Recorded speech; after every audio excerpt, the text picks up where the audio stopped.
June is here. It's the time of year for the NFL news to gradually ramp up, lasting all summer long. Tonight, we're going to take a break from the Scott Fishbowl mock drafting to do a very early 12-team, one-quarterback PPR redraft mock draft. All of our drafters will have 30 seconds to make their pick for a total of 15 rounds. The big question we'll be left with after tonight: how well will all of this age? If you're watching this during the 2025 NFL season, then you're going to find out tonight. Coming to you live on Optimus Fantasy, this is Monday Night Mock Drafts with Evan.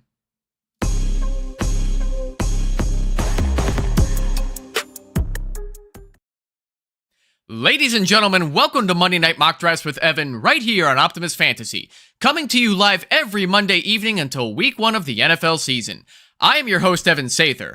Unfortunately, my original guest couldn't make it this evening, but I still have another great guest joining me. He is my teammate right here at Optimus Fantasy. He is also a staff writer for DraftBuddy.com.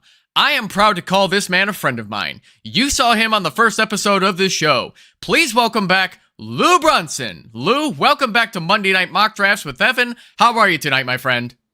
Thanks so much. Always great to be here with you, Evan. Can't imagine a better person to be here with Monday night. I appreciate that. So we were just talking a little bit before the show how this is usually the time of year for mock drafts with your typical plain 12-team PPR redraft leagues like this one, more or less for like the degenerates like us. But getting a snapshot in early June, with the years of experience that we've had in fantasy football, how useful do you typically find these mock drafts at this time of year? I think it's great. One of the exercises that I like to do with my mock drafts is less so looking at the specific names, simply because when you get into your individual draft, each one is such its own beast and has its own heartbeat and everything. But what I like to do with mock drafts is really try out different things and try different things on. Like if I'm starting off, running back heavy, for instance, running back. How do I come out of that mock draft feeling at the end? Does that feel like something I can live with if, okay, these are my options later on, wide receiver, tight end, quarterback, whatever the case may be. And then trying that a few different times in different mock drafts and then swapping over to something else and seeing the difference in how I feel in those. So it's less so about the specific names really, and more about the overall construction and what I like and what I'm comfortable with and what I'm not comfortable with, just as importantly, coming out of them. Yeah, I think that makes total sense. So this isn't so much of like gathering data to compare it to like July or August. This is more or less just to get to try other things out to see what you like to do. And is it strategy that you can utilize when the regular season begins? So do you have any examples of when you did this in years past? Oh boy, nothing specifically that comes to mind, but like in my home league, we would know our draft slot roughly a month ahead of time. And I would just spam mock drafts over and over and over again. Kind of just like I was describing, where I was okay, today this is what I'm gonna do, and I would do like 4 or 5 mock drafts, and this is and you get used to, okay, these are the names I'm going to end up with in these specific slots just because of ADP is what it is. But it really made a difference in how I approached my draft, where yes, I might lose out on guys that I wanted to draft in specific slots, but I never felt like I got my guy taken out from underneath me and I was in a panic now and tilted, because I knew what I was doing. I was very, very comfortable with it every single time. Good, yeah. I can't say I've ever really approached my mock drafts the same way. I usually try to simulate them as best as I can with, well, what I'm expecting in the regular draft when that comes up. But you know how it goes, especially for redraft. It never goes the way that it's automated, or even with specific people who say that they're, or maybe not say that they're going to do a certain thing, but they show that they're going to do a certain thing, and it never reflects upon your league. Everybody's leagues are unique, but that's okay because it doesn't hurt to compare and contrast, right? Yeah, and I mean, that's what makes this so fun and awesome, right? Especially home leagues where ADP just goes out the window. You've got that one person showing up to the draft with a magazine from April and 6 beers in, and they end up taking that guy that's been on IR for 2 months in the 7th round.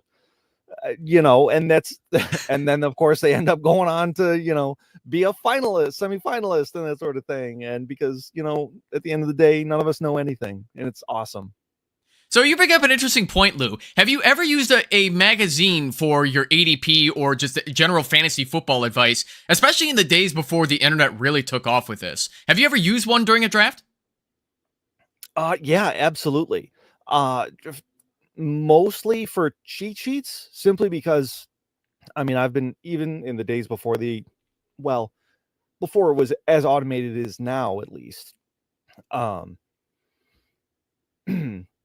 just to keep track of who's left on the board, who am I actually interested in, versus trying to get up there to the sticker board and going, because, that's never fun for anybody. I can't wait for Scott Fishbowl to do the sticker board for the first time. So I don't want to keep the people waiting in our mock draft this evening, so let's just go through the settings real quick here. This is about as vanilla, plain, and generic as possible for a 12-team league. We got 15 rounds where we're going to keep a shorter clock in the interest of time for this show. 1 quarterback, 2 running backs, 2 wide receivers, 1 tight end, 2 flex spots, and 5 bench spots. That makes it easy for everybody involved. That leaves plenty of waiver wire additions and whatnot for everybody. So I think we're going to bring this up, and I think we're going to get started. What do you think, Lou? Are you ready? Yeah, let's go. Looks like we're full, which is great. Early June. I love it. Everybody's excited in the chat, so let's do this. All right. I'm going to mute this sound on my end, too. So we got Nate picking Jamar Chase number 1 overall. This is a question I asked you already, though, Nate. Based off of sleeper ADP, we got Chase off the board and Jefferson off the board. How do you go wrong with either of those 2 wide receivers going first? Oh, and then you got CeeDee Lamb. Yeah. I don't really think you can. I am not as high on Justin Jefferson, and that's nothing against the player himself. He is obviously amazing. And I'm a big believer in Kevin O'Connell as well, and I think JJ McCarthy is going to be okay enough. The big thing is that since Cousins left, Jefferson hasn't been the I'm going to win you this week myself. Not on the level of a CeeDee Lamb or Jamar Chase. I think he's great. I think he is absolutely worthy of a first-round pick. I just don't have him in a tier with the other 2 at this point. So I think it's interesting that you say that, because Justin Jefferson has been an example of a stud wide receiver who is basically quarterback proof. He's on that level with Mike Evans, where Mike Evans, when Jameis Winston was a rookie like 10 years ago, he made Jameis look like an elite quarterback. And then ever since famous Jameis left to go be like the Saints backup, was he backing up Drew Brees in New Orleans for the end of his career? Yeah. So he came off the bench when Brees got hurt or retired. One of those, Yeah, so he was there for a bit. Then he joined the Cleveland Browns as a last-minute quarterback addition and made the Browns exciting to watch, despite the fact they were not winning games with him. So there's that. And then Justin Jefferson made Sam Darnold and Josh Dobbs look like good quarterbacks.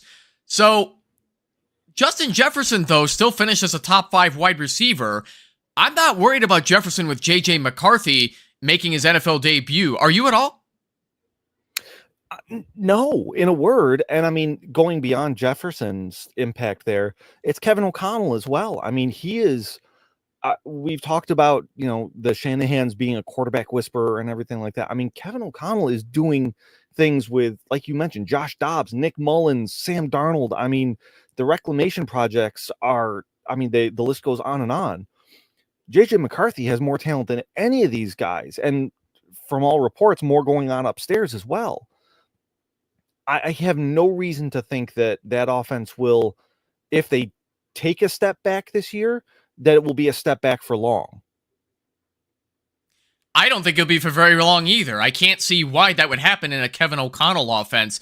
And Brian Flores is still the Vikings defensive coordinator. I didn't hear about him leaving. So having a solid defense to back up your offensive play is way more key than I think a lot of people like to give credit for. Because if your defense sucks and your offense can't get it done, you're not going to be very motivated to win football games. So I think JJ McCarthy's going to do just fine with Jefferson.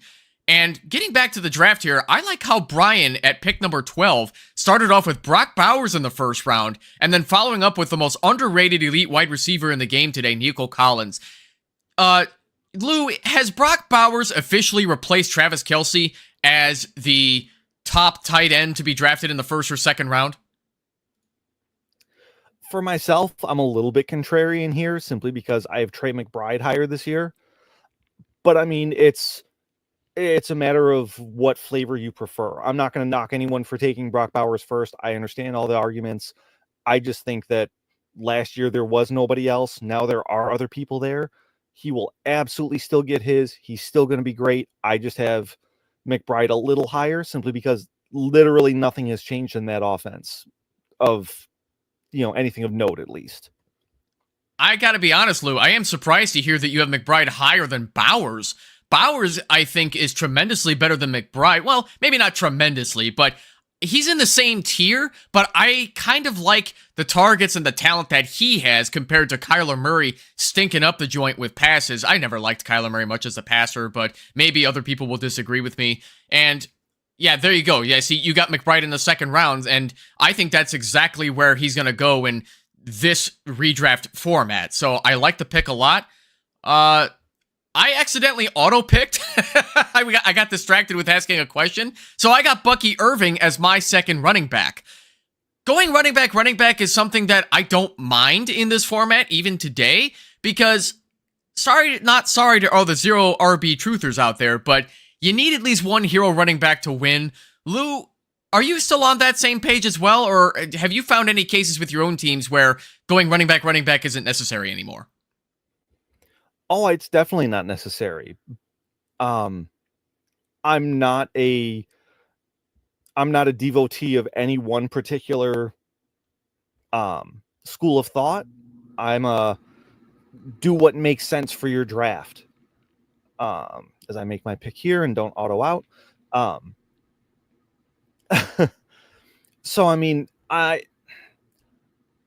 see the benefits of hero RB, and I myself tend to kind of go that way more often than not, simply because it feels better and I sleep better at night with it.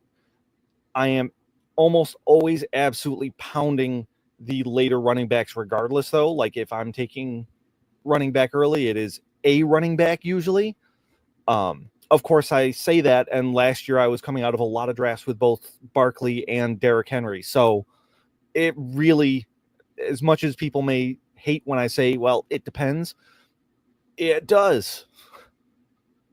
It always depends, because we were saying at the beginning, not every draft is going to look like what we have going so far. There are always people who have these anecdotes that'll say stuff like, oh, this one person in our league, this friend of a friend that joined, they picked a kicker in the 4th round. And there's always that anomaly that you just can't control and you can't predict in a mock draft.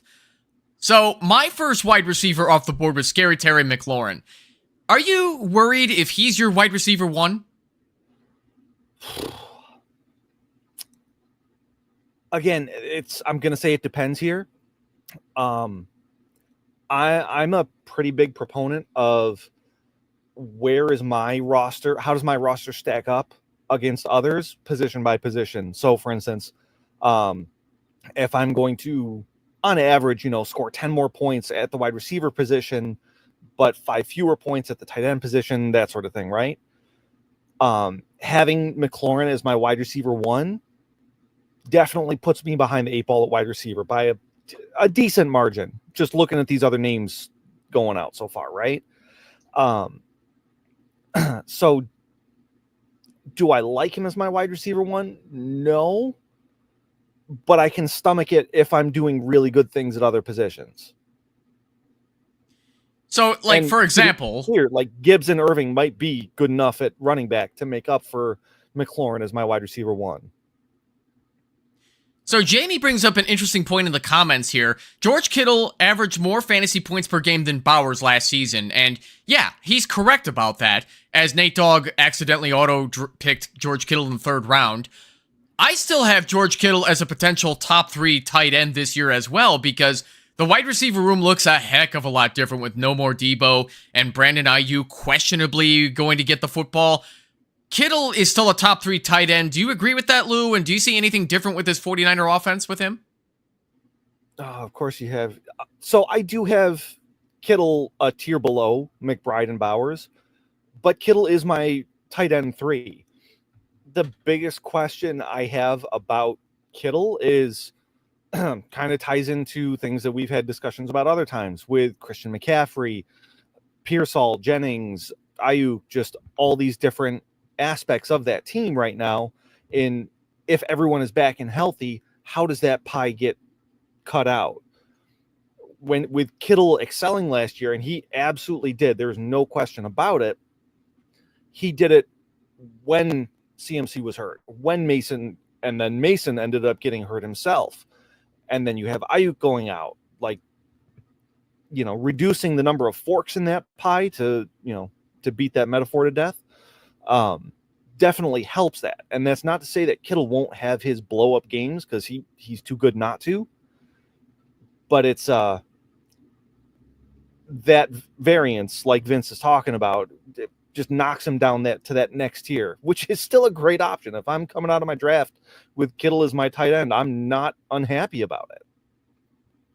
Yeah, I have to agree with that as well, because tight end is already a position where it's very difficult to get consistent fantasy points as it is. And especially in this Kyle Shanahan offense, which I've talked about before, there are guys that in specific game scripts, Ayuk won't get the football, Kittle won't get the football, Debo won't get the football. Maybe they run the ball 90 more times with Christian McCaffrey. Okay, I'm exaggerating a little, but you know what I mean. There are just certain games where they just like to run the football more, kind of like what Buffalo was doing in the first 2 games of last season, where they just ran the football down people's throats and people just could not stop it. Yeah, no, you're absolutely right. Of course, as I see, James Cook get taken. And nice pick with the Kamara, too. I think a lot of people, I said this on Blue Sky the other day, I am very appalled and disgusted at how much disrespect Alvin Kamara is getting according to ADP right now. He should not be going this low. Because look at how many running backs have been taken before Kamara. Kamara is still that PPR cheat code as far as gonna get the volume, because this Saints offense looks so scary. If Olave stays healthy, who else is gonna get great volume in such a bad offense like the Saints? No, I'm right there with you.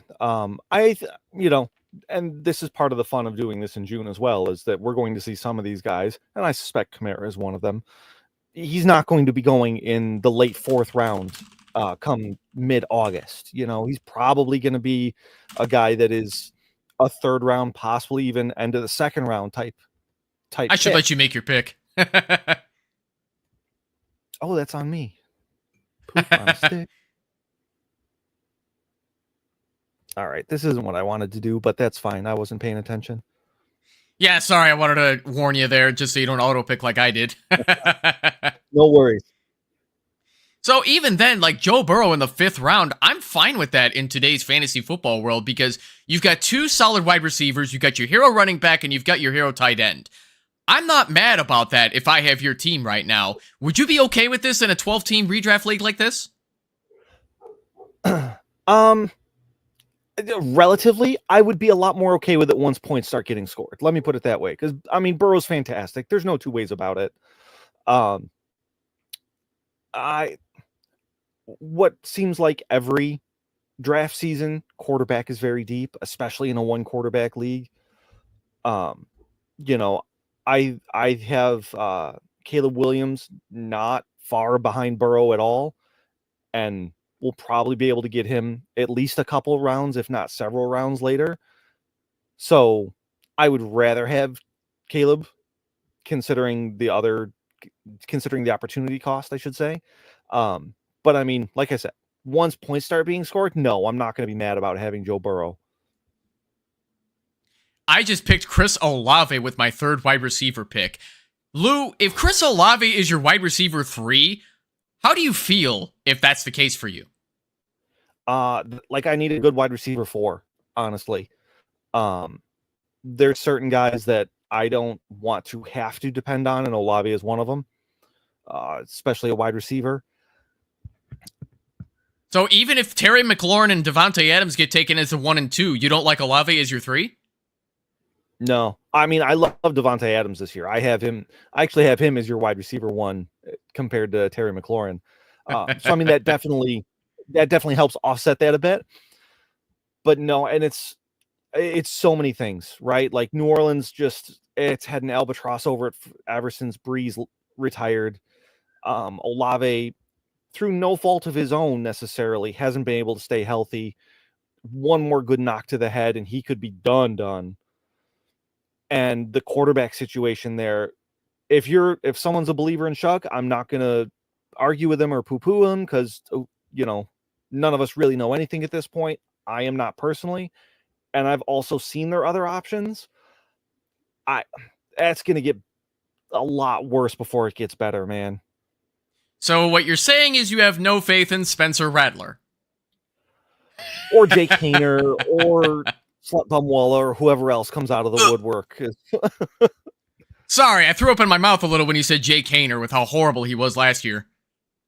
I mean, he was, but it's not like anyone else there was that much better. It really wasn't. I mean, Rattler looked like he had not seen a football field before. He just looked like a deer in headlights out there against NFL defenses, where I thought he was fantastic as a South Carolina Gamecock, but hey, that's college, and that ain't the NFL, you know? Yeah. No, I'm with you there. So it looks like half of this redraft mock draft that we have going right now is pretty much doing the same thing as me, where it's running back and wide receiver, and that's it so far, just punting a tight end and quarterback. Do you agree with going this late for tight end and quarterback in a typical redraft league like this? I think a quarterback I have no problem with, honestly. Like in a 1 quarterback league, you go as late as you want, as late as you can, and as late as you feel comfortable with, as far as I'm concerned. And that's been my stance in 1 quarterback leagues for a long time now, and probably will be until I am done with this game. Tight end, it really depends, because you're going to have some leagues and some drafts where tight ends fly off the board and you're going to get stuck just kind of playing that back end tight end 1 game. And there's nothing wrong with that, but it's not necessarily going to be a game that everyone wants to play. Right. There is something to be said for that. Okay. I've got Sam Laporta, and even if he has a repeat of last year where he wasn't necessarily the best and I didn't feel great about him, I'm okay starting him compared to playing the Tucker Kraft, Dalton Kincaid, Brenton Strange game. So you brought up Dalton Kincaid. You are the resident Buffalo Bills fan on Optimus Fantasy. You understand how the Buffalo Bills operate with the offense and the football, where there is a lot of people who have no faith in Dalton Kincaid this year. Some say he's bad. Some say he's perpetually injured based off of the injuries that he was going through. Didn't he have two knee injuries?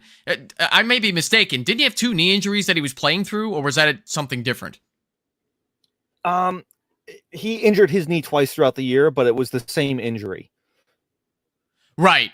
So if that makes sense. So yes, it does. Yeah, I was trying to remember off the top of my head here. So what can you tell us about Dalton Kincaid and why people shouldn't shy away from him as a potential top 10 tight end? I mean, the short version is that he had an all-time top 10 rookie tight end season his rookie year. The only reason people didn't talk about it more, honestly, was because Sam Laporta did what he did, and I mean, honestly, earned it, right? So that's fine.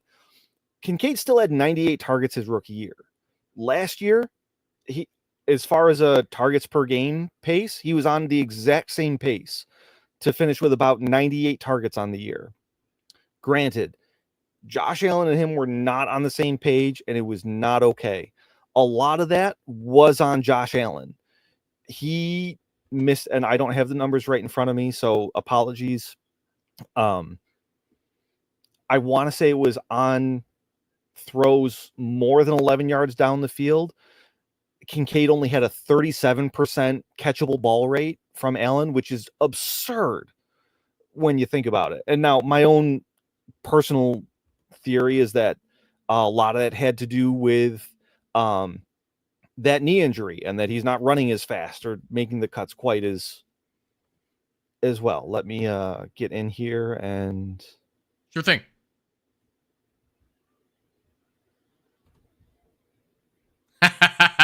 It's like you knew. But DeAndre Swift in the 7th round after all those running backs went off the board. Lou, this looks like insanely good value to me because the Bears have not added another running back right now ahead of DeAndre Swift, such as J.K. Dobbins or Nick Chubb. If Swift goes that late, how insanely good value is that? I think it's fine. Like, I'm not really comfortable going any higher than a 7th for Swift, partly because it's early June. You know, a lot of things can happen between now and the start of the regular season. And I'm still not a believer in Swift, the running back. That being said, he is the running back of the Chicago Bears right now in what looks to be a very good offense.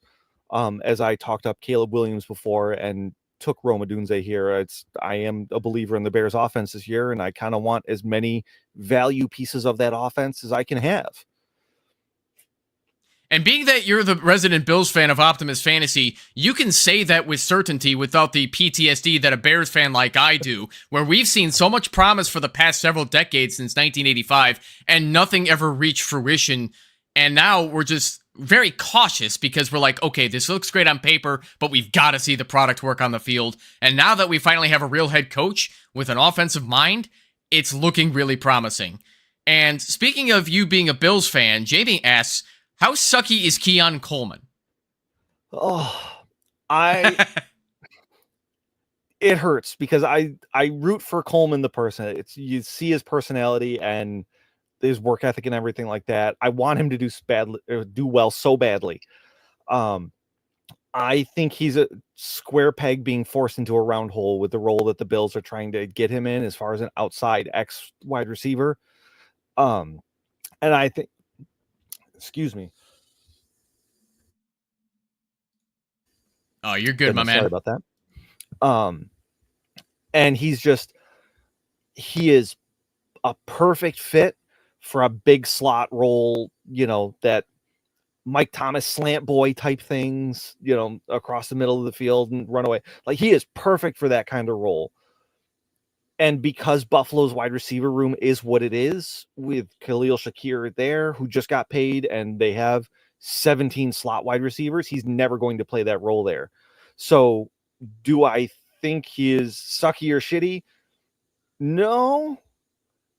Is he miscast? Yeah, and it's going to make him not a fantasy asset that you're going to want to rely on. And I can say that pretty certainly, sadly. He'll have his boom weeks, but, you know, so does everyone because it's the Bills' offense. So Jamie then follows that up with Elijah Moore. So I want to add on to that question as well. Does Elijah Moore make the final 53-man roster when the season begins?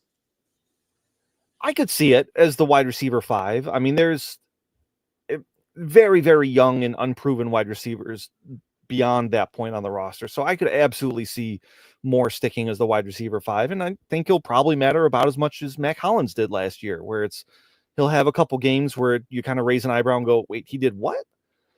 And then he just continues to sit there on your waiver wire because that one game out of every 5 is not worth chasing.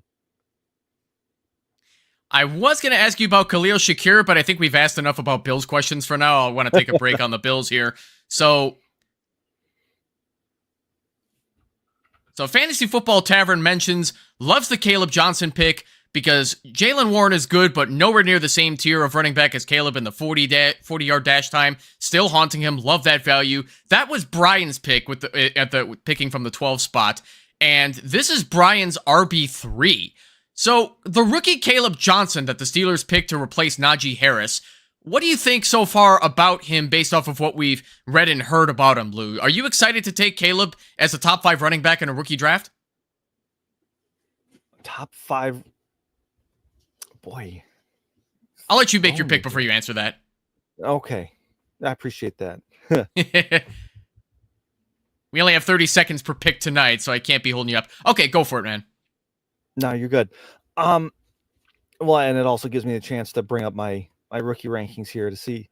Yeah, I I have him as my RB4 as among rookies. And granted, that's in a more dynasty setting, that sort of thing.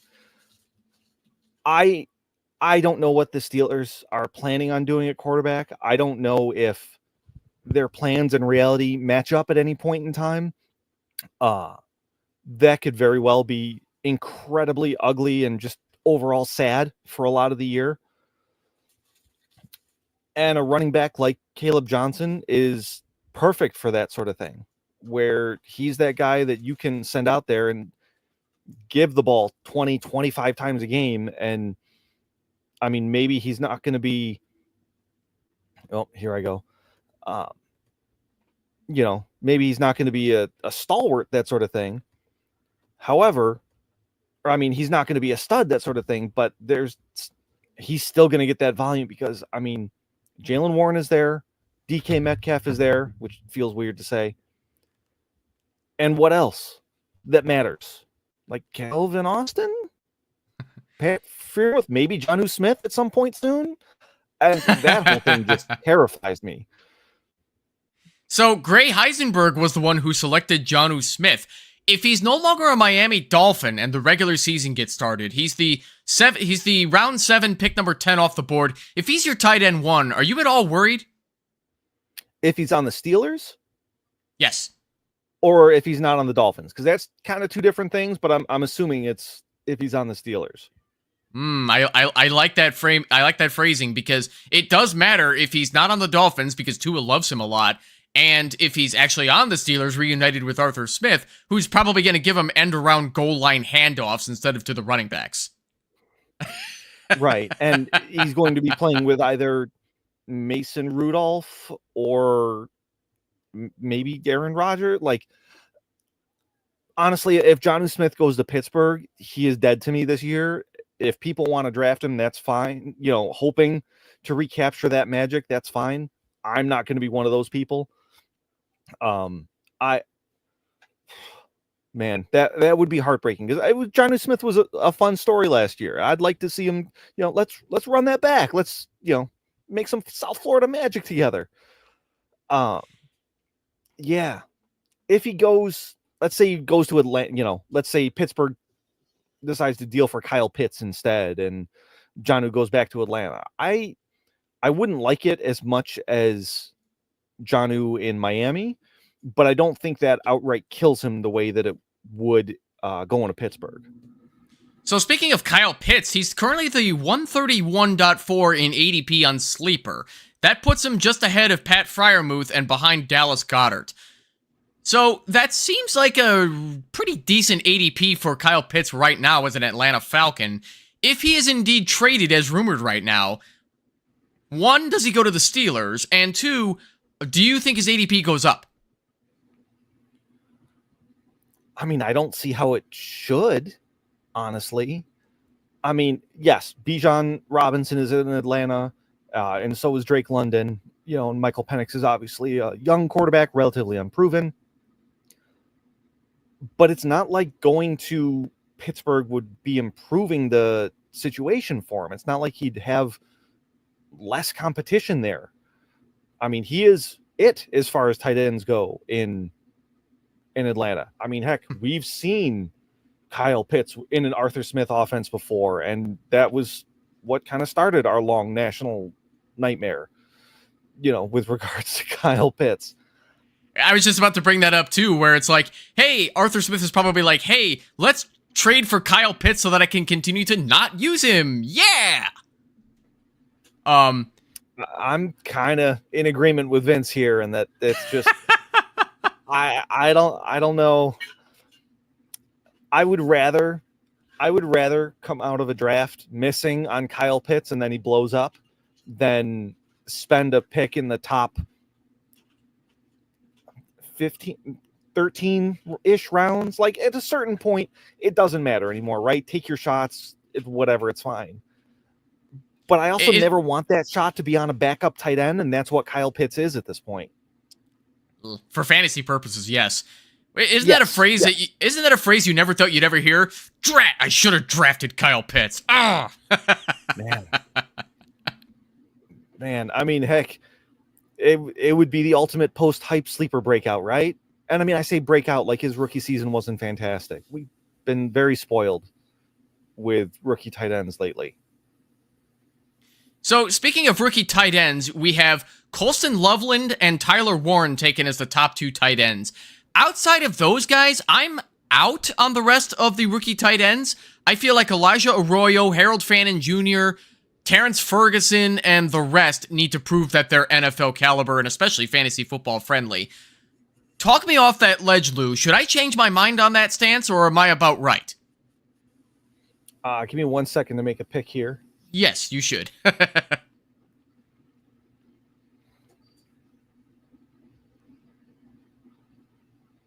I like how Kendall picked both Warren and Loveland. Yeah.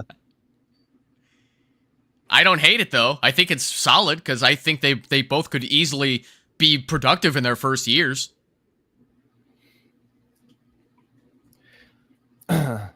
Yeah, and that I got caught up in picks here and lost the question, if you don't mind repeating yourself. Yeah, no problem. So, as I said, I'm out on all the other tight ends. I feel like Elijah Arroyo and Harold Fannin Jr. and Terrence Ferguson need to prove themselves in the NFL. Colston Loveland and Tyler Warner are the only ones I have faith in. Am I wrong for this? Can you talk me off that ledge if you disagree with that? I mean, I might talk you off the ledge that Colston Loveland is worth investing in this year. The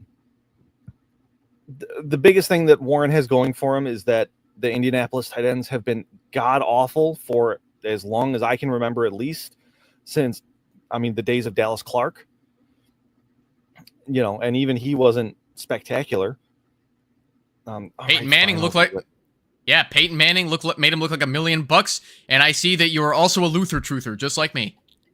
It's just I don't want another Bear, but listen, if you're gonna just leave him there for me, I'm gonna have to do it. Hey, man, this is the time to do it. Right. Sorry though, I don't know if I let you finish that last answer. No, you're good. So yes, I see Warren having fantasy relevance this year. With Loveland, I love the talent. We've talked offline and that sort of thing. I love the fit of Colston Loveland there. And obviously I'm a big believer in Chicago in general. There's so much there. There's so much that he's going to have to overcome as a rookie tight end, which is very, very difficult to do, to make that transition. Cole Kmet is already there. I know you're a Kmet believer. I'm a Kmet believer as well. Whether or not, everybody assimilates into the Ben Johnson world and everything remains to be seen. But Kmet has 2 years of NFL experience that Loveland doesn't have at this point. And it kind of comes down to that. There's so many people there in front of him already that he has to leap. And even if he does, it's going to take time. I'm generally with you on the other tight ends as well, that they're kind of, I don't really see a point. The one exception could be Fannin. Partly who's there in Cleveland in terms of pass catchers. Yes, Njoku is, and he is great. And he's also hurt very frequently. Could Fannin end up seeing more time as a result with subpar pass catchers around him and end up earning more targets as a result? Yeah, he could. And granted, then you go back to the quarterback. Well, who's throwing that ball? And that's a whole other ball of sadness. They haven't even named a starting quarterback in Cleveland yet, and I don't know if we're going to get that until possibly later this summer. Right now, it's all up in the air. If I'm not mistaken, they have 5 quarterbacks on their roster, which includes the man who shall not be named because, yeah. At the end of the day, does it matter for them who the starting quarterback is? Like, I know it matters, but does it matter for fantasy? For fantasy, I don't think so. I think it's just going to be a yucky mess that most of the targets are going to go to Jerry Jeudy and occasionally David Njoku, depending on game script. But I think we talked about this before too, Lou. Cleveland wants to run the football like they've been wanting to do since Nick Chubb was healthy. Yeah, the problem is they still have the same offensive line from when Nick Chubb was a rookie. Yeah, and I mean, I'm exaggerating a little bit here, right? So, please take it with a grain of salt and don't come for me. But at the same time, it's a lot more of those names are the same than I'd feel comfortable with. I don't hate it in theory. But in practice, I just, they're probably going to be picking at the top of the draft again, which is not a bad thing for them because, they're very accustomed to it. I don't mind the Cleveland running backs because they're going to see volume. At least insofar as who else is there, right? But the problem is, as bad as that offense is it going to be, if it's going to be a lot of 3 and outs or long fields that don't involve anything close to the end zone, do we care? And that's what's keeping Judkins and Sampson especially lower for me, is that outlook this year is just, it's tough, man. Pittsburgh and Cleveland both they've got some stank on them. So Andrew Berry was recently quoted as saying that he could see Judkins as a bell cow running back. Do you agree with him, and do you see Judkins potentially getting 60 to 70% of the snaps? Maybe not necessarily in the first half of the season, but once we get into the double-digit weeks, like by week 10 and onward. I mean, definitely. I don't know how many people out there remember. I don't know how many people out there remember Nick Chubb's rookie season, but that's kind of how it went, was that he was just kind of used sparingly throughout the year. And then that second half, and especially the fantasy playoffs, he took off. And I could absolutely see a similar sort of situation with Judkins. Jamie just pointed out that he profiles very similarly and could handle that volume. That's what it looks like to me, too, is that Cleveland knew exactly who they were getting in him, and they wanted their Chubb successor, and Judkins looks like that guy. But being that this is going to be a bottom feeder team in the AFC for years to come down there with the Titans, is that going to matter, and is that going to hurt him for fantasy purposes? And I mean, yes, and that's why he's going in the 6th round. If we were talking about a running back getting 70% of the touches, 70% of the snaps on the Buffalo Bills, for instance, that guy's a 2nd round pick, if not first, honestly. The fact that he's on the Cleveland Browns is why he's going in the 6th round. Yeah, so I like the J.K. Dobbins pick, because why not take a shot on him just in case he does get signed somewhere? But as far as rookie running backs go, I can see why Dobbins is not yet signed, because this was a really rich class in running back talent. But yet, I don't know if it's going to matter for guys like Cam Skattebo, because he's on the New York Giants, and he's going to be sharing with Tyrone Tracy at first. I don't know if it's going to matter which one is going to emerge, because that team is going to be a bottom feeder along with the Browns and the Titans again this year. I have both teams being the 3 worst teams again this year. But is Cam Skattebo also a guy that you want to take a shot on down there with J.K. Dobbins? Absolutely. And in fact, I was looking and taking him a couple of rounds ago. When I took Mason there in the 9th round. I have no problem with Skattebo in the 9th round. I get the downside. Obviously, that's why he's going, similar to Judkins. That's why he's going where he's going, because there is a lot of downside there. But there's also a lot that he can do. Like he's not as fast as Tracy. Obviously, he's not quite as polished of a pass catcher as Tracy is. That being said, as a running back, he's very good at catching the pass. And he can kind of do all the things that you need a running back to do. Can he do them like a Bijan Robinson? No, absolutely not. Who can? But he also, his running style, and this is my lizard brain talking here, right? But like that hard-nosed running style, it gets people excited. It gets coaches excited, and I can absolutely see that vein bulging out on Brian Daboll's head, red-faced as could be, and him just absolutely eating up Skattebo as Tyrone Tracy fumbles yet again, and he's just done, and then it's just all Skattebo's show. I mean, when you're the New York Giants, what do you have to lose at that point? Because you've got Malik Neighbors to throw the football to all day, but you're not winning games with just him, because the coaching is rather lousy. The defense, well, the Giants, they have flashes of promise with their defense, but then it doesn't really result in getting the dubs. So, yeah, I could absolutely see Brian Dable being that. Scary. Sorry? That front seven of the Giants is scary. If they can find any sort of semblance of back end play, that New York Giants defense is going to be legit this year. And speaking of being spacey, maybe it was my reptile brain that did the same thing, but I accidentally auto-drafted Brock Purdy. I have done this before in a redraft mock draft before where I'm not paying attention, the clock expires, and then I get my second quarterback. So I drafted 2 quarterbacks on purpose last year in a 10-team PPR redraft league because it was rookie Jaden Daniels, and I already had Jalen Hurts as my starting quarterback. The value was just so good, I just had to grab him, even though I wasn't planning on starting 2 quarterbacks because it was impossible. But I ended up trading Jalen Hurts, and I kept Jaden Daniels. Do you have circumstances like that in which you can justify drafting 2 quarterbacks in a 1-quarterback league? Sure. I'm not seeing anything in this specific one that makes me think, oh, that's a good thing to do. Oh, look, I spaced as well and got Cam Ward. That's fun. Oh. Didn't even realize that happened. 30-second timer, man. It's throwing both of us off. Oh, man. Right? It's fine. Whatever. Now I know who my first cut is. Yes. And really, the big thing that it depends on is, like you specifically mentioned, Jaden Daniels.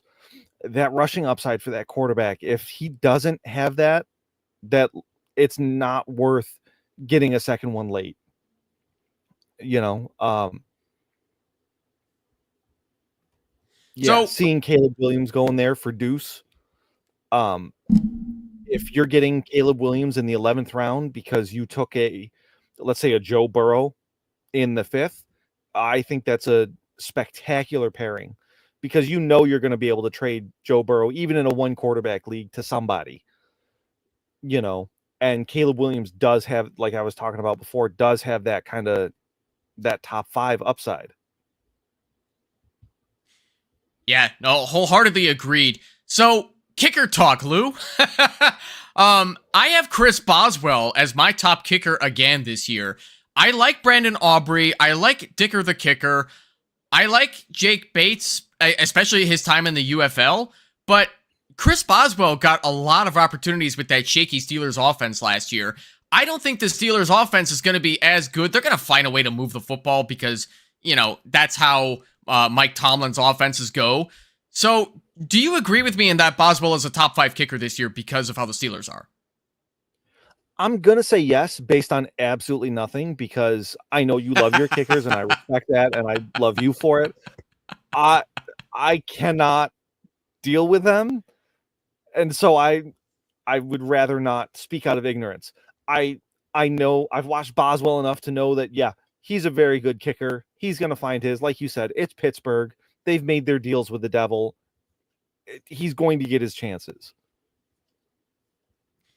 Absolutely. So I see that we have a lot of teams that are just foregoing the kicker and the DST.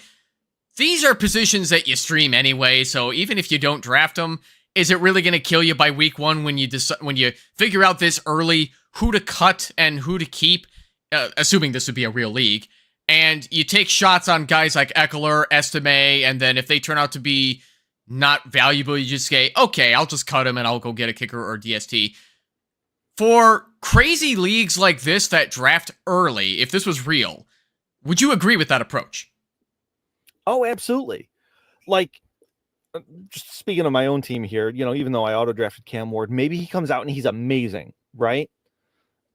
So maybe now I'm in the position that you were last year with Jaden Daniels and Jalen Hurts. Awesome. A kicker and a defense, I mean, yeah, there's going to be some, like, you're going to want, you're going to want to be starting Philadelphia's defense all year. But at the same time, do I really care if I'm going out and, picking up the New York Giants, for instance, off of waivers, only to drop them a couple weeks later for some. No, I don't care, especially as interest wanes and people figure out, oh no, my team's terrible because injuries, and I didn't pay any attention at all to bye weeks and all that sort of fun stuff. So we're waiting on Brian to make his final pick here to finish off this mock draft. Thank you all so far for making this a really fun mock draft. And I like the McPherson last pick because even if you don't care as much about defenses, getting a good kicker like a McPherson is good because the Bengals offense is not going to struggle, at least a lot of the time. I mean, they struggled in the run game this year and giving up sacks, but they can get the field position to get Evan McPherson into good field goal range. So with that being said, that's the end of this mock draft. Lou, I'm going to ask the same question I do every episode. Mm-hmm. Eyeballing everybody from a 10,000-foot view, who had the best draft overall?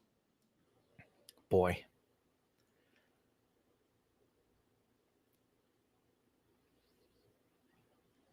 As we sit with I tell you, it's really tough for me. No, you're good. It's really tough for me. And part of this is, I will admit, is name value too. Nate Janke there from the 101. I mean, pairing Jamar Chase with Jaden Daniels, a running back room of Jacobs, Mixon, and Harvey. I'm not a Harvey fan, but as an RB3, sure, why not? And then just peppering the PPR of Debo, Ayuk, Jennings, Diggs. I mean, that's a team that it's got a nice weekly floor. It's got all the upside that you could possibly want, and then some. And even though you might individually hate Dallas Goedert and Dalton Kincaid, you're fine with them at starting one of them at tight end in a given week until we know more. We could see someone like I've mentioned Brenton Strange before. He's one of the guys that I particularly like this year and think he's going to do really well. You can wait a week or two into the season to get a guy like that in a 15-round draft, and maybe this is the year that Kincaid comes out and, Buffalo's guys are known for hitting their stride in year 3. That's a fine gamble to take. I agree with you completely about everything you said with Nate's team because it's a good garden variety of PPR deliciousness, for lack of a better way to put it. Sorry if that's kind of the wrong word to use. I couldn't think of anything off the top of my head that was better. But it's like everything you said. You got a great variety of running backs between Jacobs, Mixon, and Harvey. So speaking of Joe Mixon, I believe a couple of days ago, if not a week ago, Mixon was spotted in a walking boot. Injuries this early where guys like Mixon have to heal up before the training camp gets started and preseason gets started. Is this at all concerning for everybody? Can we draft Mixon, an older running back, safely? It really, here I go again. It really depends, right? For a rookie, it makes all the difference in the world because that's time that they're not learning the system, that they're not learning they're learning the verbiage. They've got the playbook, but they're not getting accustomed to the NFL and the way things are done. Mixon's been around for forever, right? He knows he's been in Houston a couple years now. He knows what's going on. He knows what he needs to do to get his body right. I'm not worried about Joe Mixon necessarily. That, and he always seems to just have these kind of bumps and bruises sort of thing, which is fine. It's who he is and what he does. Conversely, you have someone like Christian McCaffrey, who we've talked about before, where he's been very healthy for the last few years. Early on in his career, he had that, he's always hurt, until he wasn't. Exactly. Yeah, sorry, go on. No, you're good. And when it comes to the Achilles tendonitis, was that it specifically it? In both legs, I think it was, right? Mm-hmm. I mean, for a 29-year-old running back, which again is not old, however, as violent as he is in every single movement that he does, I have a really hard time pushing that draft button for him.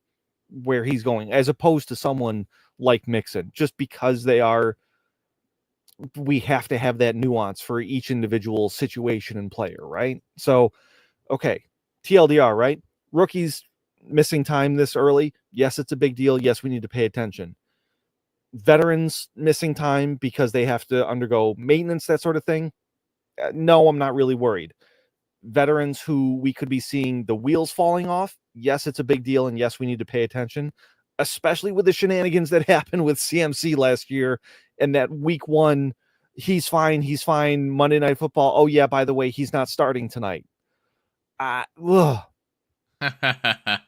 Yeah. So I wanted to bring up the Fantasy Football Tavern's comment too, commending your team, Burrow being nasty in the 5th. It's like 99% of Bowers and Kamara is my favorite dead zone back perennially. But you also drafted Luther Burden. Luther Burden was also somebody with a soft tissue injury reported about a week and a half ago. You were just saying in your TLDR, veterans needing to be sidelined to do maintenance, don't be so concerned, but rookies be more concerned with stuff like this. Soft tissue injuries, they don't scare me, Lou, but do they concern you for somebody like a Luther Burden? Yes, in short. I didn't want to take Luther Burden, quite honestly. That was I want a wide receiver, and every time it was my turn to pick, I didn't have a wide receiver I liked, so I was constantly picking other positions. And then finally it was just, okay, fine, I'll take Luther Burden. So I don't love it. I don't love it. That being said, it's the 11th round. Once you hit a certain point, it's very difficult for me to say, okay, that's a bad pick. And that's kind of where Burden falls into at this point at that point for me. Yeah, because we look at the other guys in the 11th round taken between Goddard, Tootin, Goff, Spears, Caleb Williams, Kyle Pitts, Jaden Blue. Yeah, Jadon Blue. Jalen McMillan, CJ Stroud, Rico Dowdle, and then Kyler Murray. So people are taking quarterbacks that late, but otherwise it's backup running backs and question mark wide receivers like Jalen McMillan. So if you're grabbing Luther Burden that late, I agree, Lou. That's a nice flyer to take. Yeah, and that's, I mean, ultimately, if he hits, it's great, right? Because, I mean, we've talked and we both like Luther Burden. It's, if for whatever reason he's one of the top 2 to 3 options in that Chicago Bears offense, there is every reason to think that he can step in and be that 80 catch, close to 1,000 yards, 7 touchdowns as a rookie. Hey, that would be fantastic, and I will take that all day in the 11th round. Am I betting on it? No, absolutely not. That's why I'm taking him in the 11th round. But then again, like you were saying, those guys like, oh shoot, as I go and click on wrong things, is Jalen McMillan have that kind of upside? Probably not, especially with Emeka Egbuka there. Probably not. So yeah, I'll take a shot on Burden there. Why not? So I want to do one more comment here for the evening, as the Fantasy Football Tavern also brought up my Gibbs and Bucky start, along with Devontae Adams being nasty good value in the 4th round, Hawkinson at value in the 6th, and usually a late quarterback guy, so Justin Herbert and Purdy is late is quite lovely, well played. Lou, do you agree with the Fantasy Football Tavern here based off of this mock that I did? Yeah, I mean, as much as we talked about the Chris Olave pick, right, and how I'm not comfortable with him as a wide receiver 3, I'm very comfortable with Khalil Shakir as a wide receiver 3. So just kind of flipping those in my head, where Shakir's your wide receiver 3, Olave's your wide receiver 4. Yeah, sign me up, and especially with the other things that you did there, the Gibbs Irving start, getting the value running backs in Harris and Stevenson. We love our rookies, right? Rookie fever, everything like that, especially us dynasty-minded people. We also, as a community, forget that these old heads who have been doing it, and we may not be fans of these running backs, but they've been doing it well and well enough to get paid to do it. I mean, they're going to see volume. And then Hawkinson, I'm a little more out on him this year because of McCarthy and everything there. And then, of course, I speak out of the other side of my mouth and say, but Kevin O'Connell. So Yeah. I don't hate him. And again, what's the worst thing that happened? The upside here is you've got TJ Hawkinson, and he's TJ Hawkinson, and that's great. And the downside is if you're wrong, you're playing the late tight end 1 game, which if you're not taking Hawkinson there, you're probably going to be playing anyways. All right, I think we're going to start to wrap things up here, Lou, but before we get out of here, I want to tell you all a couple of great companies that are doing some really good things, and we're going to start with Fast Draft Fantasy. We all know that you love drafting, after all, it's why you're here, and there's no better place to do it right now than the Fast Draft app. Get in and get out with short drafts you can knock out while you wait at the DMV, for example. The Flex 4 drafts are running hot, and the Origins Gamma contests are only half full as of right now. Head over to fastdraft.app and sign up with the promo code OPTIMUS for a $50 deposit match as soon as you finish your first draft. That's 10 free drafts, friends. Head over to fastdraft.app now and get drafting with the promo code OPTIMUS. Also, the Fantasy Football Expo. They will be here before you know it, and we've got you covered. The Fantasy Football Expo is a great chance to meet your favorite analysts from around the industry, participate in meet and greet sessions, watch live industry drafts, and get to hang out with a bunch of fantasy football fanatics for an entire weekend at the Pro Football Hall of Fame. Join the Optimus crew in Canton, Ohio between August 8th and 10th for live meet and greets, golf tournaments, cornhole, parties, panels, and more. Head over to thefantasyfootballexpo.com to get your tickets with our promo codes. Optimus-2025 for $10 off the purchase of a gold, silver, or VIP package. Ultimate-Optimus-2025 for $25 off the purchase of the Ultimate Fan Experience. This includes a Friday exclusive meet and greet ticket to get up close and personal with your favorite fantasy football analysts. Limited number available. Lou, I think we're going to get out of here. This has been Monday Night Mock Drafts with Evan. Ladies and gentlemen, thank you so much for joining us this evening, especially those of you who mocked with us. I'd like to thank my guest once again, Lou Brunson, for joining me last minute, and as well as one more thank you to everybody who mock draft, because one thank you is not always enough. I am sincerely grateful that all of you joined to do this evening. This was a lot of fun. It is darn near impossible to do a mock draft show without folks like you. Next week, we will be returning to Scott Fishbowl drafts. I will be having a highly talented fantasy football writer from the Football Guys and the RPO Football Show joining me for that. And now that we will soon know the 2025 scoring and rules, we hope, the scoring has not yet been released, but I'm going to leave you to guess who that might be next week. Coming to you live on Optimus Fantasy, this has been Monday Night Mock Drafts with Evan. Have a great night, and we'll see you next week.